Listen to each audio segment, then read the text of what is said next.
Hi hello welcome back to GLR talks.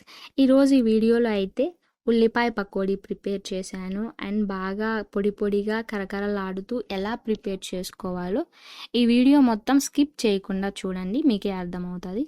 And అలాగే ఒక గిన్నె అయితే తీసేసుకొని మీడియం సైజులో కట్ చేసి పెట్టుకున్న ఉల్లిపాయలు, అలాగే పచ్చిమిర్చి సన్నగా కట్ చేసి పెట్టుకోవాలి. 4 లేదా 5 రెబ్బల కరివేపాకు, 1.5 టేబుల్ స్పూన్ సాల్ట్, అలాగే 2 టేబుల్ స్పూన్ ధనియాలు, చిన్న అల్లం ముక్క, చిన్న ఉల్లిపాయ రెబ్బలు 4, మొగ్గ, లవంగం, యాలుక వేసుకొని బాగా పేస్ట్ చేసుకొని ఈ మిశ్రమంలో వేసుకోవాలి.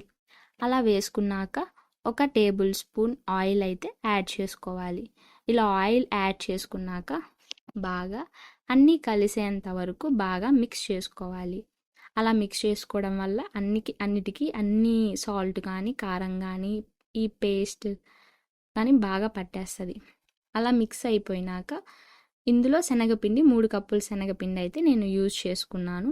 అలాగే 3 కప్పుల శనగపిండి ఒకేసారి వేసుకోకుండా ఒకసారి వేసుకొని బాగా మిక్స్ చేసుకొని మళ్ళీ ఇంకో టైం వేసుకొని మధ్యలో వాటర్ అనేది యూజ్ చేసుకుంటా వేసుకున్నాను.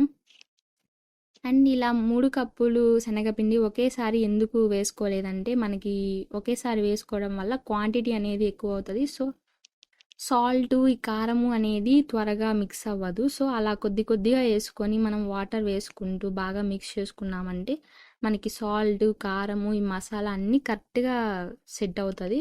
సో పొడిగా కూడా వచ్చేస్తుంది మనకి. అలాగే ఒక బాండీ పెట్టేసుకొని గ్యాస్ మీద ఆయిల్ అయితే పోసేసుకొని ఒక 5 మినిట్స్ హై ఫ్లేమ్లో ఉంచేసుకొని పకోడీ వేసుకునే టైంలో లో ఫ్లేమ్లో అయితే పెట్టేసుకోవాలి. అలా పెట్టేసుకున్నాక మనం పకోడీ అయితే బాండీలో వేసేసుకోవాలి.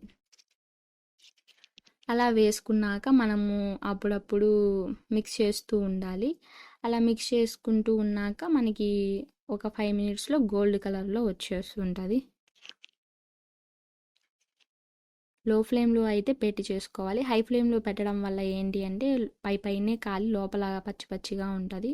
సో గోల్డ్ కలర్ వచ్చేంత వరకు ఉంచుకొని గోల్డ్ కలర్ వచ్చినాక ఒక ప్లేట్లో అయితే ట్రాన్స్ఫర్ చేసేసుకోవాలి. ఇలా మొత్తం పకోడీ అంతా మనము ఇలాగే సేమ్ ప్రాసెస్లో చేసుకోవాలి. వేసేసుకొని గోల్డ్ కలర్ వచ్చేంత వరకు ఉంచుకొని అలాగే ఒక ప్లేట్లో అయితే పెట్టేసుకోవాలి.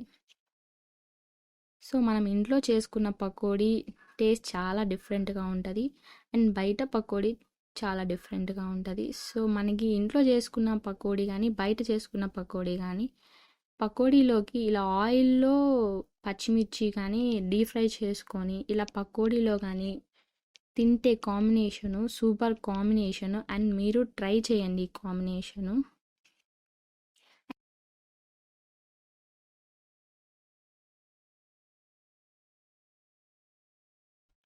నా వీడియోస్ కనుక మీకు నచ్చినట్లయితే please subscribe my channel, like the videos, share the videos, and thank you for watching my videos.